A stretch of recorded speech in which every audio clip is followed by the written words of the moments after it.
Hello, Scott. Thanks. I'm good. Andy, hello. Hey, hello, Scott and Steve. How are you? All right. Pleasantries aside. Hello, everybody. Looks like a moderate crowd today. Scott did the poll there. We've got some test drivers in here. So we were going to really try and keep the content open for them today. There's a few items that we have to present, but we'll get to questions a lot earlier than normal for the test drive. I'm sorry, for the trade of the week, due to the test drivers and everybody else. All right, let's get started. So, the slideshow pretty much says we are a software as a service provider. We are not registered investment advisors. So please, anything you see or hear in this presentation should not be construed as financial advice. If you need that, you got to seek out the guys who took the fiduciary responsibility exams in order to charge you a fee. So just please remember, anything you see or hear, not investment advice, just some concepts and opinions. I'll go through these quickly. The vibrant trader community definitely starts at the live trading room with Barry Monday through Friday. It's a free service and it gives a lot of paid rooms. Pretty good run for their money, but Barry's part of the ecosystem here at Trade Ideas and is allowed to flourish and not charge anybody to come in and learn some great tactics. And most importantly, he shares his screen and his wisdom and helps you guys with the product if you need some live on-the-fly help with the product. So that's the live trading room Monday through Friday, bell to bell. And then in the afternoon, like you're seeing right now, we have a string of 5 o'clock afternoon East Coast webinars. Jamie yesterday came in, myself on the Trade of the Week Tuesdays. Dan and Brad will talk about future releases and concepts coming down the pike on Wednesdays. And then Andy talks about current market environments on the Trading Studio on Thursdays. And then Friday, not this week because we've been doing this all week essentially during the mornings. Normally we have a what we call Trade Ideas University, which is Monday through Thursday. It's a pre-canned content, but it is live. We go over the content live every day, Monday through Thursday, and on Friday we end with a support session that's open to the open content. Anybody that wants to come in and talk about what we can or can't do or need some help, we're available. But this week is a little different. It's the Trade Ideas test drive, so we're basically on call here for live support outside of Barry's room. It's 12 noon to about almost 2 Eastern. So we'll go back to our regularly scheduled setup here next week, as described. And then when we do our Trade Ideas University, just remember, if you do sign up, it's a very quick crash course with 4 different broken down sessions on starting from beginner all the way into intermediate and advanced. All right, so with that all said, the theme of the webinar, as usual, is man and machine combined. Again, it was great to hear Dr. Brett Steinbarger talk about man and machine doing much better than just a machine by itself. So there's a symbiotic relationship going forward. This is how the world's going to work. We're going to have AI to help curate and solidify high probabilities, whether it's in finance or transportation or health.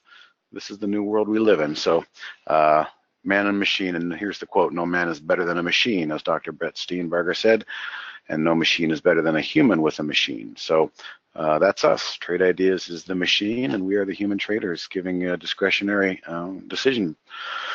So kind of a light agenda today, again, because it's a test drive week. We'll get into Q&A pretty quickly, but what we normally do is talk about a market recap. The theme, again, is ugly and difficult. I didn't change that slide from last week because nothing has really changed in that respect. We'll go over a little bit of a Holly recap. I think Andy might have a few things to talk about. And then we'll get into the trade of the week. This week there was a call to go to the long side, and we'll dive into that and talk about how that came about. And then we'll start taking your questions, and as long as we have questions, we'll keep going. All right, with that said, I was watching Facebook here after hours, guys. That's the seems to be the talk of the town for the after hours session.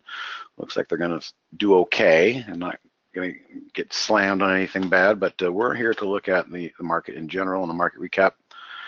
I will start with the S&P, and at first glance, just like the theme said, still hard, still broken, still the other side of the mountain here until further notice. Some first off observations, the moving averages have all fanned out now to the downside, whereas we were talking ad nauseum on the upside, on the uptrend all year. It was always nice to see the 10 above the 20 and the 20 above the 50 in terms of moving averages sloping up back here, back in these days. These days are gone. We're on the inverse side of it now. We're in the mirror image. And not only that, look at the volume that's been just solid for the last 2 weeks down here in these volume bars.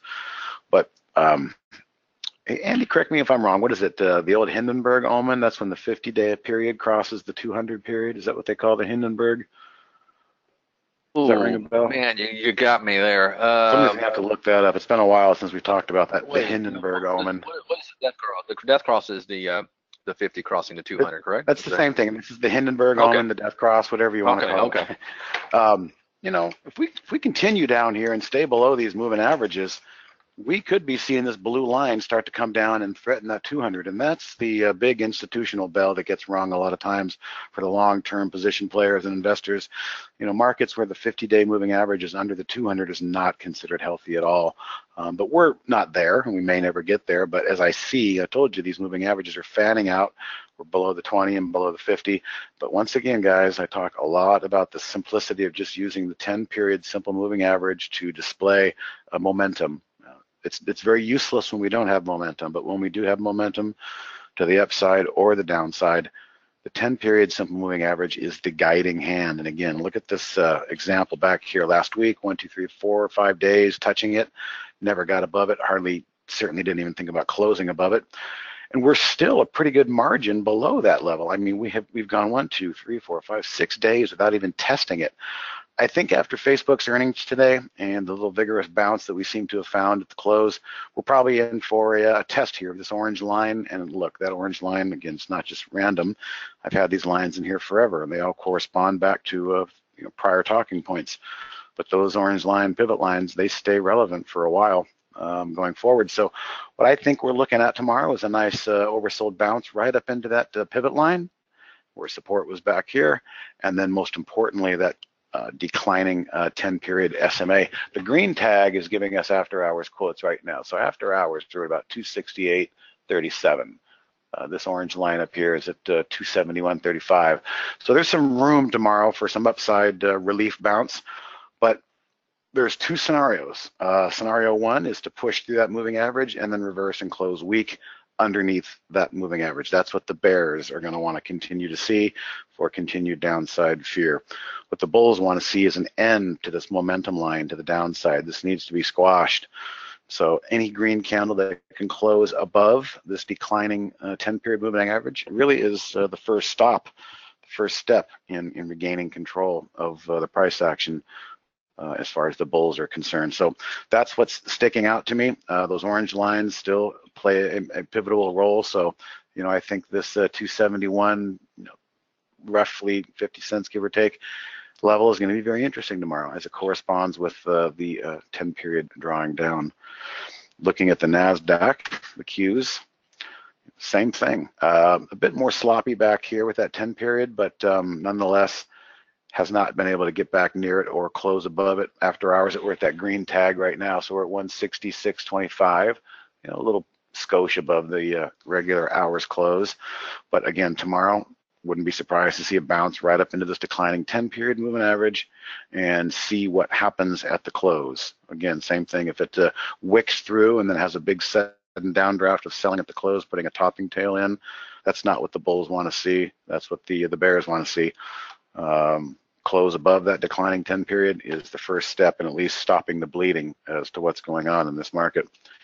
The Russell 2000 IWM was the one that started dropping first and giving us a hint that something was amiss, running afoul on the bigger market indexes, and it continues. Again, great example of that declining 10-period moving average being the guiding hand of momentum, but we've kind of stalled down here in the IWM. 4 or 5 days of base building down here, and the 10-period moving average is coming down even closer in this particular case. So the same thing, Can we get a close above this thing? Something we've been unable to do for a few weeks now. And that is the IWM. So, again, Facebook had earnings after market. Let's check in on that aftermarket. Conference call might be beginning because it's starting to get squirrely again. We'll see what tomorrow brings, but that's what I'm looking at now. Again, there's no need to try and rush in and be a hero. One of the things I've done on my Twitter account for probably 5 times in the last 2 or 3 weeks is I've said the same thing. Friendly reminder, markets can stay oversold longer than you can stay solvent. And what I mean by that is I'm talking to the people who are just so conditioned and hell-bent to buy every dip they see. And then if they start pointing towards oscillators saying the market's oversold, we have to bounce from here. No, we don't. Again, I've seen it over 25 years. Markets can remain oversold longer than you can remain solvent. Other people have put it, markets can remain irrational longer than you can remain solvent. So don't think that we have to bounce just because we're in oversold territory. All right, I'm just reading a couple of the Exorcist crossover. Yeah, that's a good one. Right. So anything else that maybe I missed that you want to add here, Andy? No, Steve, you hit it the nail on the head. I will say this, remember how a couple of months ago we were saying there's not too much of a bearish case you can make in this market. There's no bearish case. Well, you can kind of flip that around. It's hard for me to make any sort of bullish case for this market. I mean, it's below all its moving averages, having trouble with the bar reversal now for, geez, what is that, 7-8 days straight, and the spiders there. Right, he's looking at the high. Yeah, the high of the prior day was never taken out. Yeah. So very weak. If we do get a bar reversal, well, you may see a pop in the market and some, some short covering and some buying coming in, but don't get too excited. We would have to.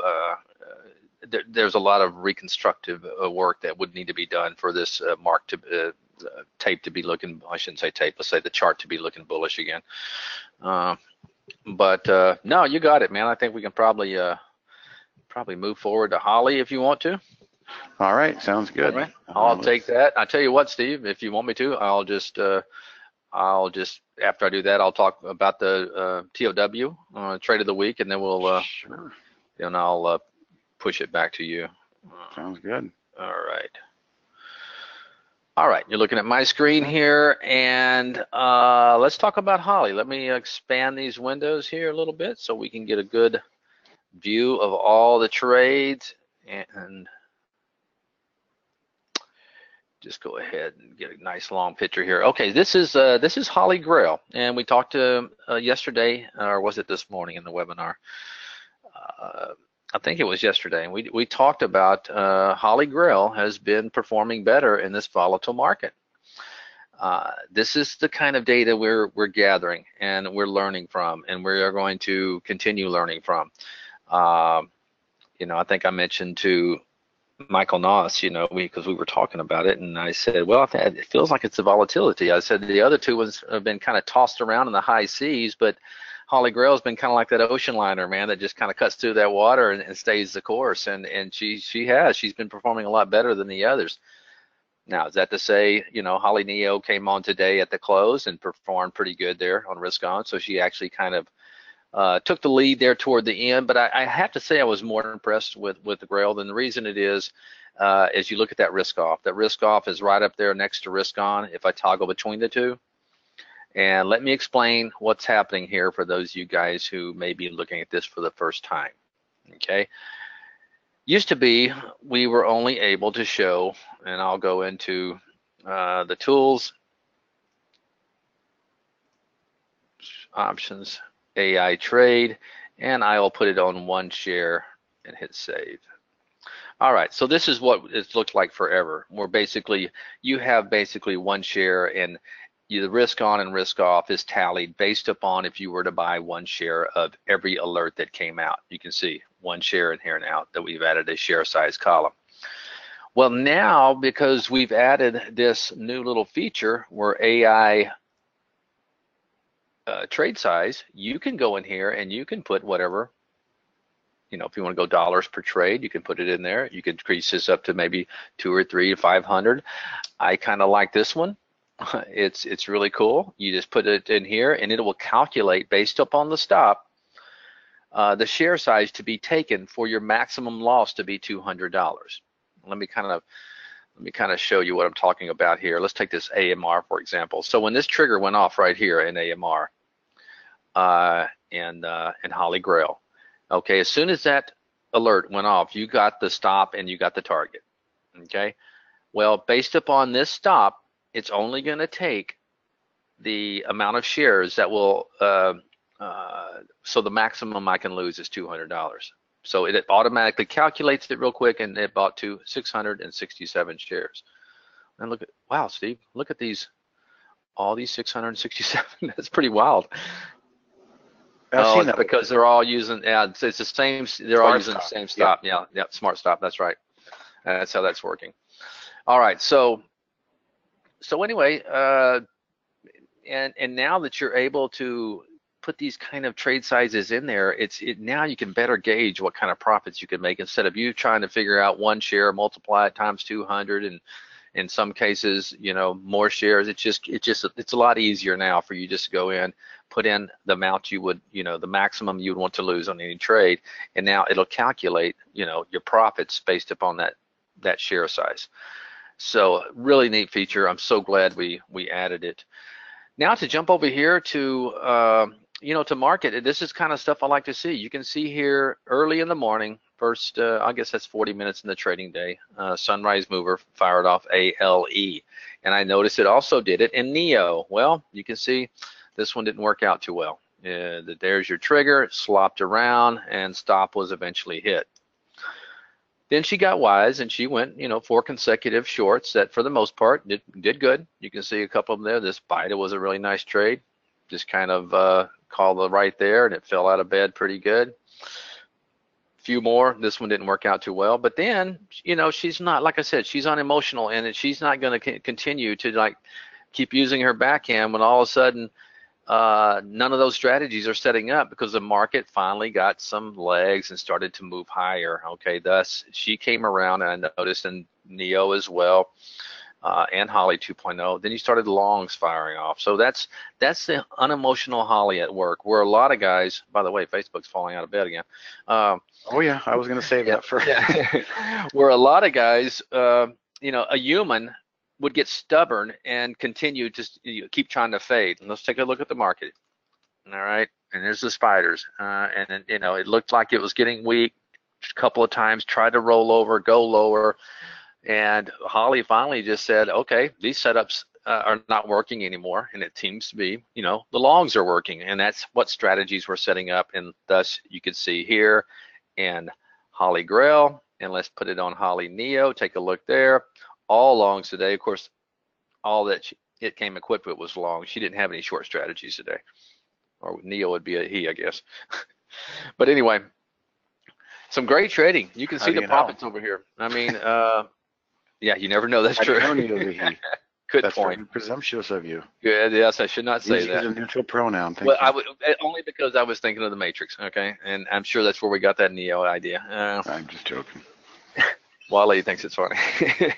All right, so you know what? I don't want to spend a whole lot of time on this. You guys, you're on the test drive. I want to break it down for you, and we're going to open it up for questions so you can ask more questions about the Holly. But a good day. All 3 segments finished in the positive, and that's what we want to see.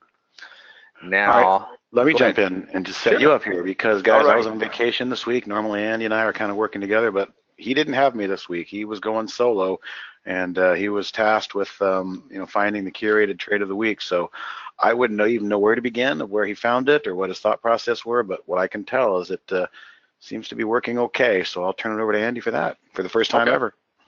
Okay. Yeah, I will do that. And thank you, Steve, for that intro into it. And so the trade of the week today was Trivago. And I actually happened to notice it a few days earlier coming through my Extreme Volume High-Low Pro.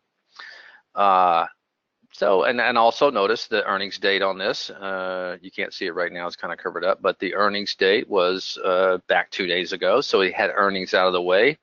And then I noticed this has been in kind of an ugly downtrend for some time now. Okay. But what I did notice is I drew this very important pivot. You had the gap fill there, and then you had going back last month several times where it, went up to that gap fill and just could not get anything going. But then on Friday, I noticed Trivago coming through again. Now Friday would be this day right here. I don't know if I'm going to be able to. No, I'm missing a day. That's all right. You guys know what I'm talking about. So this is Friday. This is what I had to look at. It had a 6-month closing high. Now remember, this is when the market looked like crap. The market has been very bearish. I shouldn't say crap. If you guys are short, it looks great. But the market, very bearish tape, selling off. In the meantime, this is what we call relative strength. Okay, this stock was moving up and basically contrary to what the market was doing, closing on a 6-month high. All right, so but I told myself, and I put this in the script in our template there about this is not a market you want to chase highs in. So I could have came out today and said buy just as soon as it takes out this high, and you would have got that action. It scared you and probably scared some people out. So what I did is let's use that very important pivot line and let's see if we can get a pullback to that pivot line. And luckily that's exactly what we got. It did it on 2 days here. It pulled back right to 630 entry price and tagged it on yesterday, and then again it opened up and tagged it again today, and we got a nice little push. So far this is turning out to be a very great trade. I mean, it was up almost 10% today. So guys, this is where I also said in there, you know what, always keep the market as a backdrop to, with your trade of the week. So don't, if the market just continues to roll over and sell it, use your common sense. You get a 10% move. Actually, it was more than that because that was from the open, which was 650 today. So I hadn't calculated that, but you're up over 10% in this. Now, Steve and I, when we had our service, did trade. Anytime in a market environment like this, if we got a 10% move, promise you, we're at least selling half. Okay, aren't we, Steve? We are. Yeah, we're selling half, ringing the bell, and that way, if we do get caught in a big gap down, we've taken some profits and we're moving on. So that's kind of why we're kind of leaving the profit targets subjective these days, because people have different time frames. Some people are ultra fast swing traders. Some people want to hold on for 2 or 3 weeks. Some people may want to say, hey, this thing's breaking out of this range here. Looks like it's turning around. I may hold on this for a while and see what happens. Maybe things are turning. That's maybe a decent, earnings report. I don't get too caught up in the earnings report. I did look at some of the highlights, but the price action is going to trump any of that. So there you go, Steve. It's live and it's looking good so far, but we know that can change. So don't be hesitant to ring the bell on some of that. If you zoom out a little bit on the daily, Andy picked something very safe with a big building base, especially after earnings, as opposed to a stock that may have been uptrending and near 52-week highs. Well, those are the ones that get slammed when they have bad earnings. So when you see a giant base like this, really the only thing that's going to lift it out is positive fundamental sales, earnings, and revenue growth and things like that. So very safe pick in that respect, and that was the right call in a very difficult backdrop of a market. Yeah, thank you. All right, Steve. Well, that's all about. I think that's all. I mean, unless you want to elaborate on the SDS, which is, of course, are still working nicely. Well, yeah. I mean, they certainly are. What's bad for the bulls is good for the SDS trade. It's just trending. It's just a mirror image necessarily of the S&P. One thing I will do is just remind people when you're looking at SDSs or SQQs, they're double or triple levered and inverse, and sometimes SDS's case, meaning when S&Ps are up 1%, SDSs will be down 2%. But the problem with these vehicles is that they reset every day overnight, and that starts to create something that's called decay or price decay or time decay. And that's why you see a lot of these ETFs that are inverse ETFs in a bull market just slowly eroding to zero. So they're really nothing that you want to hang on to for very long. They're short-term trading vehicles that work if you get the right movement. But what you also don't want to do is start looking at the daily chart here and going, okay, we got We got some resistance right there. Going back here, no, because again, the time decay, as I just mentioned a moment ago, is going to kind of throw off some of these charts. So what you want to do, is essentially use the S&P, the source, to start drawing your levels of interest, because that's really where the market is keying off of, the normal normal price action, not some goofy, Frankenstein double levered or triple levered ETF. So these are great vehicles for 1 to 3 day moves, but typically they're not going to perform on the whole, month after month in the inverse, because of the daily reset. Just be aware of that, guys. They're not perfect in that respect. All right, so looking at the, let's go back to Facebook. I'm just real curious. They must be having a conference call and not saying the right things. They gave away pretty much every green stick they did have in pre-market. So I went ahead and I looked at the low here. Low is 139.03, and you can bet I just stuck a price alert in there, because I would like to know tomorrow during regular market sessions, even though we're close to it right here. Look at that. We're pretty close to it. We could break it even while we're talking if things get sour after hours, and that might be a bit of a damper on the market tomorrow. The market is looking for some sort of saving grace, something they can pin a good earnings report on to stop this bleeding. Hey, Steve, before we go into Q&A, I do want to say this, because a friend and there it is. Yep. Just triggered. Go ahead. Oh no, he saw a new alert. It's a multi-strategy window on my screen called Extreme Master Blaster, and I will be, I will be dropping that in the chat window. So whoever wants that can take a look at it. It's just different floats and price range and stocks that are doing good on big volume. Trouble in Facebook, Bill, for sure. They're not going to cut it here. Marguerite says, when you speak of a bar reversal, what does it mean? The trend is changing. Well, a bar reversal, Marguerite, is probably going to be our first indication of an oversold bounce. Again, like I said earlier, I kept tweeting this week to try and help people. Markets can remain oversold longer than you can remain solvent. But one of the first things they're going to look for, we can go back to this bar right here, wasn't even close to the highs, gap down, not even close to the highs. This red bar was really close to taking out the prior high, but that's the first step in a possible, nothing's guaranteed in this business, but it's the first step that you're going to want to see before people start to say, okay, maybe I'm not just picking an arbitrary knife and falling knife here. Maybe there's a reason. I'm going to wait for some sort of initial confirmation, and that initial confirmation usually comes in the form of a bar reversal. We did not see that. Wasn't there a good example today of a 5-day bounce in Holly, or there was something that you liked earlier? I can't remember which one it was. Yeah, I'm trying to remember. I'll take a look in a minute. Yeah, because to try and give a visual example of what a nice reversal would in fact look like. Gosh, I can't remember. Was it JKS? Well, JKS could possibly be one, but well, look at this. This the high of that volume bar, the high of that bar 774, and the high of this bar 7. So it got within 3 cents of trying to make a bar reversal. I think if it could have made a bar reversal, if the market could have been more productive, this is the kind of thing that people will look for a short-term trend reversal. So let's count the days here. On this particular one, there's a bar reversal right there. We took out yesterday's high, then 1, 2, 3, 4, 5, 6, 7, 8, 9. Include today. 10 days without a bar reversal. 10 days of net change down. At some point, there's going to be an oversold bounce here and a reversion to the mean. But most people are not going to even think about dipping their toe in until they see a bar reversal, which, once again, for the final time, is taking out the high of yesterday, and then hopefully not just wicking back down, but holding a bid and moving, slogging slowly higher.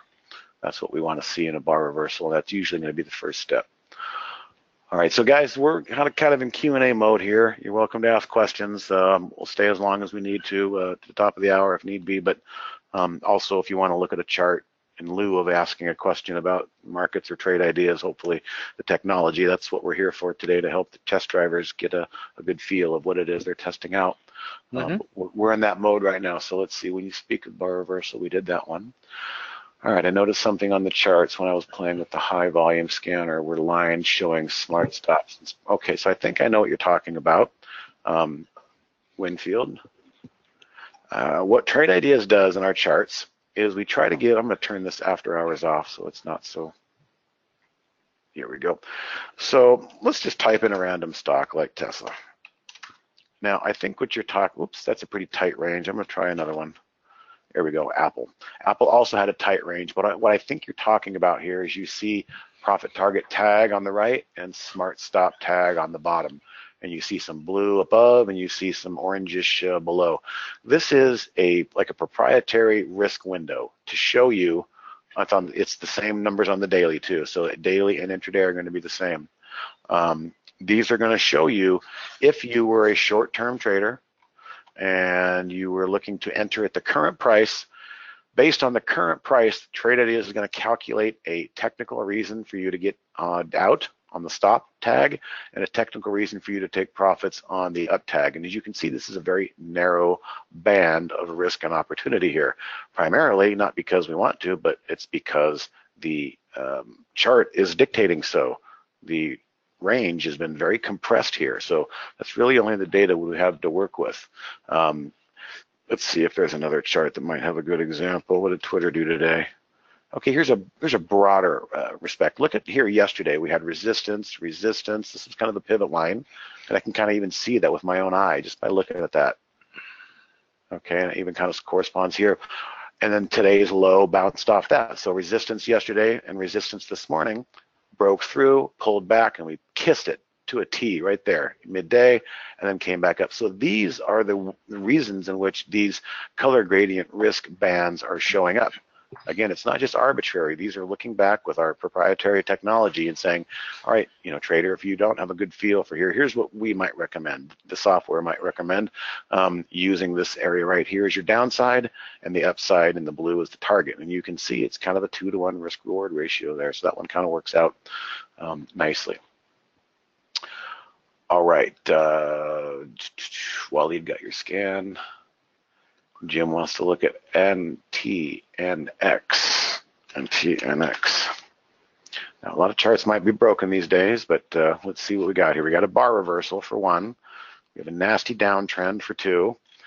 I mean, it's just kind of the step one in trying to recover. I don't really see anything compelling here. It did close above its downward sloping 10-period moving average, but in my book, that's not really a trade setup. That's not a reason to want to get long just because it did close above. As I spoke about that earlier in the index context of the indexes, it's just more of a hurdle. What's our first hurdle? What's our next hurdle? It's not a coast is clear kind of a thing. So I'm not really seeing a whole lot on this NTNX. I'm seeing a downtrend with a bit of a lower volume relief rally today. Okay, I'm in the test drive and I've noticed that a lot of Holly trades are pretty low volume. Okay, so I know what this question is relating to. There might be some low volume coming into today on certain type of stocks. Maybe they're only doing 80,000 shares coming into today, but there is always going to be a volume filter in these Holly scans that makes sure that today there's something anomalous going off in terms of volume. So typically you might pull up some of these charts and see that they were quiet coming into today, but typically these AI strategies are going to have a relative volume component in there to make sure that we have good liquidity and there's something happening in terms of the higher volume breakout. Support and resistance levels, Winfield, yes, support and resistance levels, that's kind of what it's going to show. That gradient, that color gradient is going to look back in the history and try and find the most significant technical levels for you. Now, on the heels of that comment, go to the daily chart here, and we don't have those intraday tags, but we have a kind of a bigger, well, actually we do, excuse me, my bad, but we have an additional tag on the daily chart that we don't have on the intraday, and that's that red dashed line called the swing exit. If you pull up Facebook, it's definitely going to be, well, I'm covering it up because it's today's lows. Let's go to maybe Google and see what Google's yesterday's low. So a lot of these swing stops are very close to recent lows, and that's the algorithm that's coming into play there. Where's the one on trade of the week? TRVG. Where is the swing stop on that? Okay, so we're way above our swing stop, but you can see it's going to show, to answer your question, yes, it will show support and resistance levels. Primarily the swing exit, you can certainly count on as that should be a level of support. If it breaks those levels, That's why we suggest you may want to consider exiting if you're in a longer term time horizon on those. All right, got here late. Your thoughts on Facebook going forward? Yeah, Don, we talked a little bit about it. After hours, It's bounced back up to a flat now. What a thing! It's just okay. all over the place. Well, it took out. Jeez, boy, they're throwing Hail Marys in the Well, they conference are. call right now.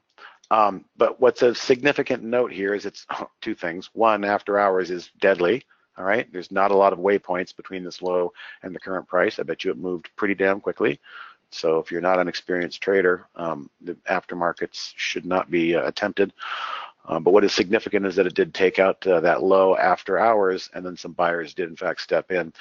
I'm going to go ahead and reset that alert because I would like to see what happens in the regular session, not this squirrely after hours session. So I'm going to highlight that. I'm going to hit delete. I'm deleting that price level. And now I'm going to go to the after hours low right here. And I'm going to right click and set new price alert. We'll set that again for tomorrow and see if we can get that to trigger in the aftermarket. I'm sorry, in the regular session. Yeah.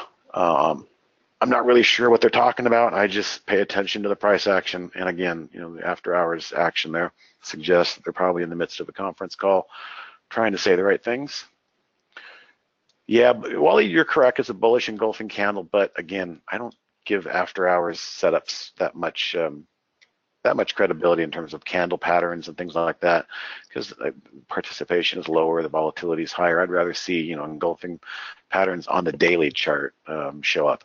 You know, for instance, if Facebook had traded below today and then came back up and closed above yesterday, that would be a giant engulfing pattern on the daily chart. I would give that 10 times more credibility, probability than I would in something happening after market. Yep, here we are right back up near the highs.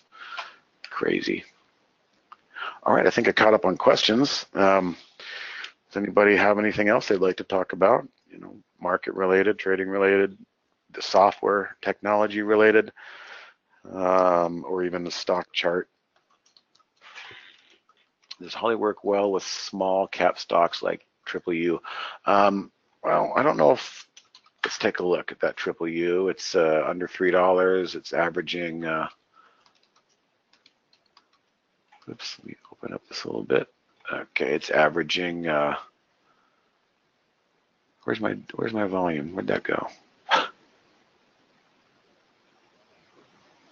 Oh, average daily volume. It's averaging 1 million shares a day. Yes, there's no reason why Holly couldn't come into something like this. Now, what I'm going to suggest is that if you ever see the strategy coming into a new trading day, let's see, Sunrise Mover, that's not going to, little big guy. Okay, little big guy. We had a few trades on that one. This is Holly Neo. Let's go ahead and take a look at that. We can segue right into that. So I'm going to do strategies, little big guy. I'm going to select him only. Okay, so let's take a look at little big guy, and the other one is called Mighty Mouse. Mighty Mouse is the other strategy that if you see, it's going to be focused on smaller cap stocks. So there's JKS. We looked at that one earlier, tried to do a bar reversal. Holly made some money in it, but it didn't actually get a full bar reversal. That was a $7 stock. Let's see, here's a $3 stock, AMR, and there's a great bar reversal example as well. Closed above. So this is the first step in trying to knock out the downtrend. Nice volume spike, twice the amount of volume taking out on a bar reversal. That adds credibility to the bar reversal. So, you know, to answer your question, yes, Holly will find things in the $3 range, but it won't find things in the $3 range that is, you know, averaging 50,000 shares a day, and for whatever reason today it maybe is making a new high, but the relative volume is normal volume, meaning it's only probably going to do 50,000 by the end of the day. You will not see those. You will only see things that are coming alive and exploding with volume that may have been quiet coming into today. All right, do you think we are near a bottom? I don't know. I really don't know. We've done some damage. The market has turned. The tables have turned. You know, we're in correction territory here.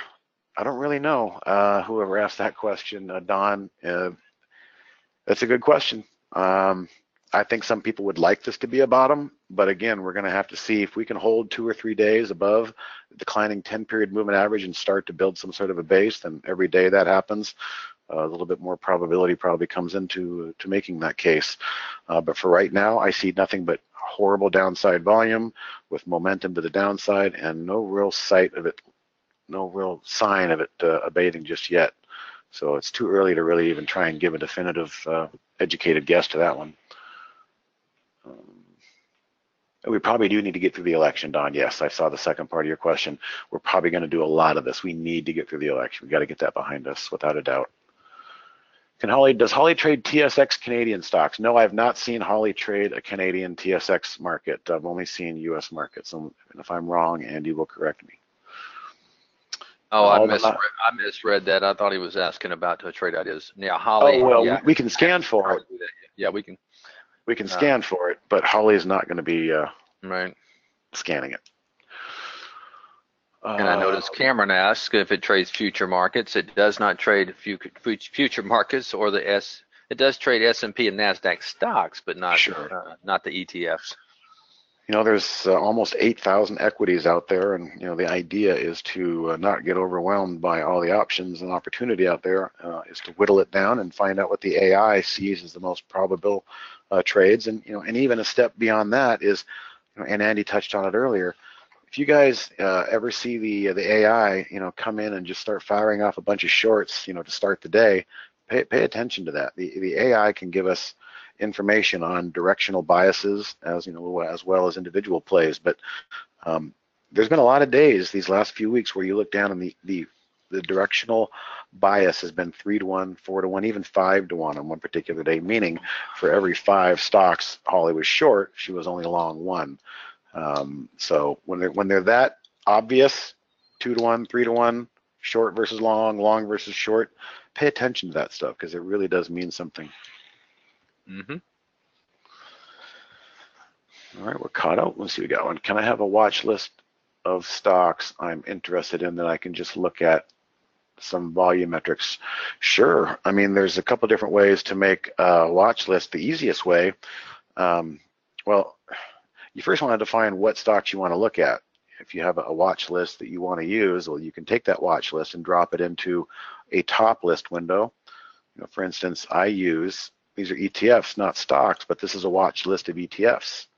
And I'm not really scanning for volume, but I'm scanning for change from the close. So today, I can see that the home builders and the semiconductors, bar reversal in the home builders, bar reversal in the semiconductors, almost bar reversal in the airlines. But you would use a top list for something like that, and then you would sort based on volume today or relative volume, and then you can double click that column header, and then you can see all the stocks come to the top that have the best volume. And that's usually a desirable way to use the top list. What you could also do real quick is pay attention. The stock charts you see have a heart in them. All right, I'm going to heart the spiders, meaning I want to put that on my watch list. TRVG, Trivago, I want to heart that. I want to put that on my watch list. So that's step 1. Step 2 would be, if you want to come down to the My Liked symbols channel, that is, notice that we have a shell already kind of built for you. This is called the My Liked symbols top list. So let's grab this and save it to our cloud. Right click, save to cloud, simple save. I'm going to go back to my custom layout. Exactly, Winfield. Now you can add that column. So let's take a load from cloud and grab that scan, that T window called My Liked symbols. And again, the only reason the symbols are on here is because I have clicked the heart button. Now I'm going to uncheck spiders, and the next time this window refreshes, SPY is going to drop off. But now, look, with this one is already configured for you. Winfield, you can just come here and double click. All right, well, TRXH. Gap down, probably bad earnings, but they had tremendous amount of volume today if we're sorting by volume. Chegg, big pro gap up, as they call it. Gapping up out of a downtrend is called a pro gap. Vicious volume there. So, as you guessed it, we can turn off these symbols by just unhearting them. If I wanted to add Tesla to this mix, I just check the heart box in the chart. So that's the easiest way for you guys to manage and edit and remove symbols. But you can use the template that's provided for you in the heart channel, and then once you've got it, just sort by volume, and that should solve what you're looking for there. There you go. Good. I'm glad you saw that. All right, we are caught up. Anybody have a question or want to look at a chart? We got a few more minutes. Let's check in on our friend Facebook.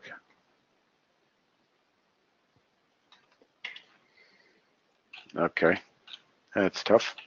back to post-market highs after going to post-market lows. That is crazy. Breaking 52-week lows in the post-market, and it was just nutsy. But guys, what have we been saying since we started talking? This market is crazy, volatile, broken, difficult. There's nothing easy about the action right now.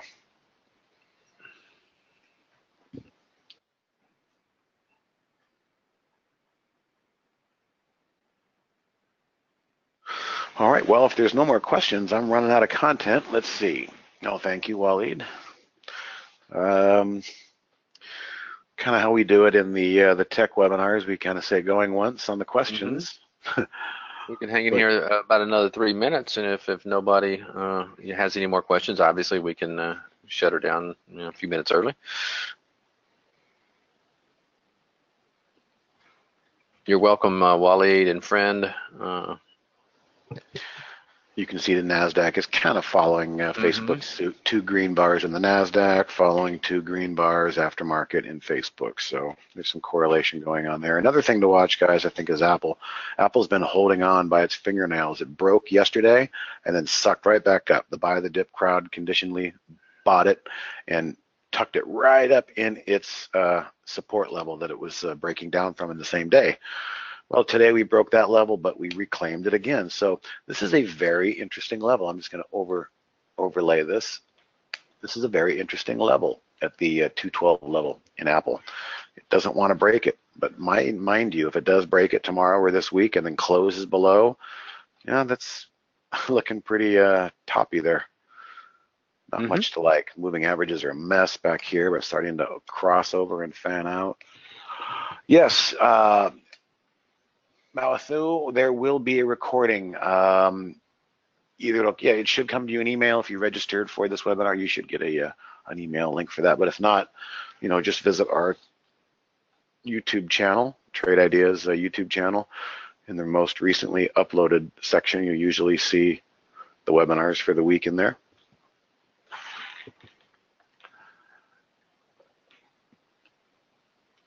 Lenny, I don't know what your method is or your parameters. He's saying so I know parameters are very important to set up. Is there any setup you recommend? Again, it depends on what you're interested in doing, Lenny. You're long-term, more swing trade oriented like I am.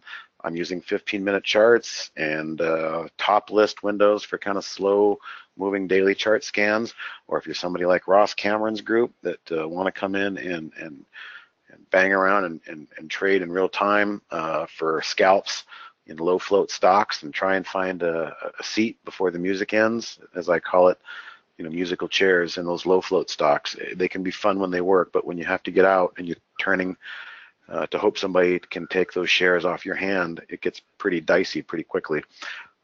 There are many different ways to approach the market, so it really just, you got to kind of just see what risk tolerance you have, personality type, patience, observation skills. So like I said, some people like the 1 minute, 5 minute stuff.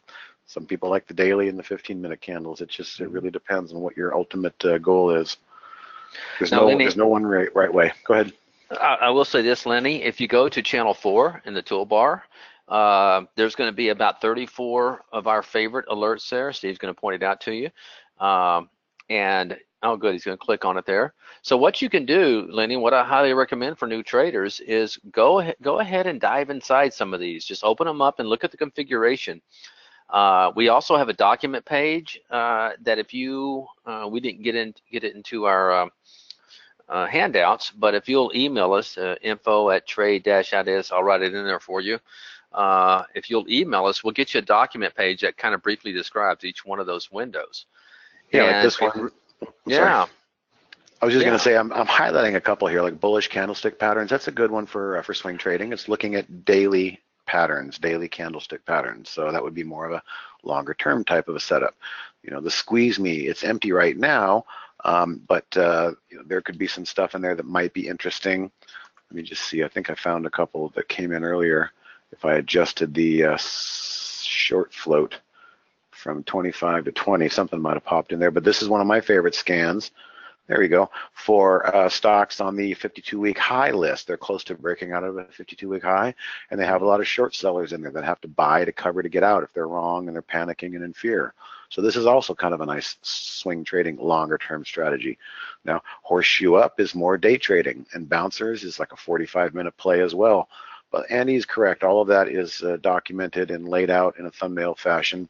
For those that maybe want to get some more information on this, just email info@trade-ideas.com. You can mention you saw the webinar and you'd like to get that PDF, which gives a bit more thumbnail description on the palette of pre-configured scans there that we just showed you. Yeah, and that's how you're going to learn to use those filters. You can see what we're doing to create some of these patterns, and it's very helpful. Yeah, it's fun to go in there and right-click, configure, and start looking through. And okay, what are they doing here? What is that doing? Looking under the hood. Volume. Okay. All right, position and 10-day range. Remember, whenever you see position and range, whatever the time frame is, just count backwards on the chart, and the low of that time frame equals 0, and the high of that time frame equals 100. So if it's a position and 10-day range, and you've got a minimum set at 98%, well, you're trying to catch things that are really close to maybe an early look of a new 10-day high, of a new breakout. So we'll use a lot of position and range filters in different ways on those scans, depending upon what they're looking for. So that's channel 4. That's a great palette of pre-configured ideas. And again, I'll just remind you, you can email info@trade-ideas.com to get the simple descriptions on what they're looking for on those. All right, any other questions? Remember, we're going to be here all week, Wednesday, Thursday, and Friday during the market, 12 to roughly 2 o'clock, if we need to go that long, for continued support during the test drive. We want to make sure we give people as much information as possible because it's a very complex, comprehensive program, very powerful system that 15 years in the making, a lot of stuff going on, so it's very difficult to learn a lot in just a few days.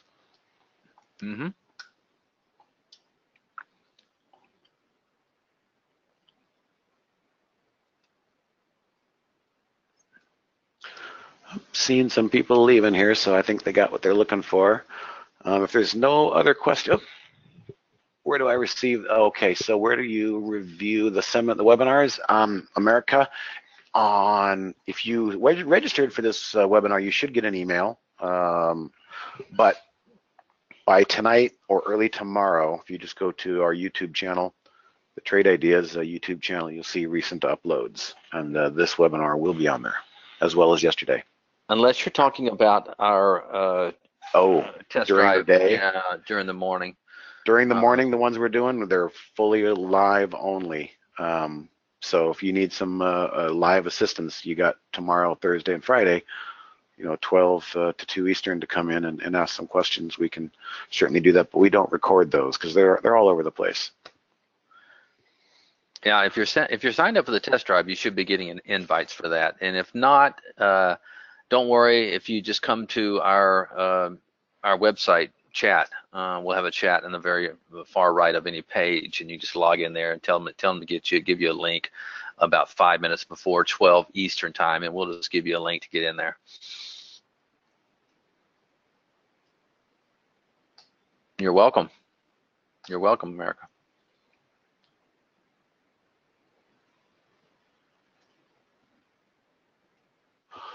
All right, any other questions?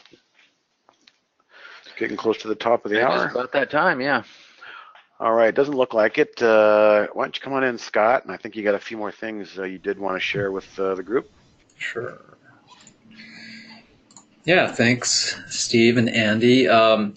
There's still time to get in the test drive. We're allowing people to sign up through midnight tomorrow, and even if you sign up as late as that, you still get 5 full trading days of the test drive because it'll extend into next week for you if you sign up late. So trade-ideas.com/test drive. Give us $8 and change for the exchange fees for the live data, and you get to access the 3 AIs as well as try out Brokerage Plus. and all kinds of goodies. It's a good way to indicate whether or not you are a premium or a regular Trade Ideas user by trying it out. So if you're a standard Trade Ideas user right now, try out the premium, see if that's for you, and if you decide to upgrade, do that. There is also a replay of the entire summit available. We're going to have the individual videos out later this week or early next, but you can go ahead and tune in at trade-ideas.com/summit video 2018. Put in your email, and that'll take you directly to a page where you can get links to each individual segment. So you can go through and watch Brian or Brett or JC or Dan or Kunal or any of the other great speakers and panels we had. It was a really great day. It's totally worth your time to check out if you haven't done so yet. We have a podcast. It comes out weekly. Just add it, Trade Ideas Podcast. Search for that in whatever app you listen to podcasts in, and enjoy. We have a ebook available. Both Steve and Andy contributed chapters, and this year has been a good year to debut it. 5 ways to win in a post-BTFD market, which we're presently in. So go to trade-ideas.com/ebook and get that download link delivered directly to your email inbox. If you decide you want to do an upgrade or become a subscriber today, you can use this code. It is good through the end of the month, or at least until the first Trade of the Week webinar of November. So this will technically be good through next Tuesday.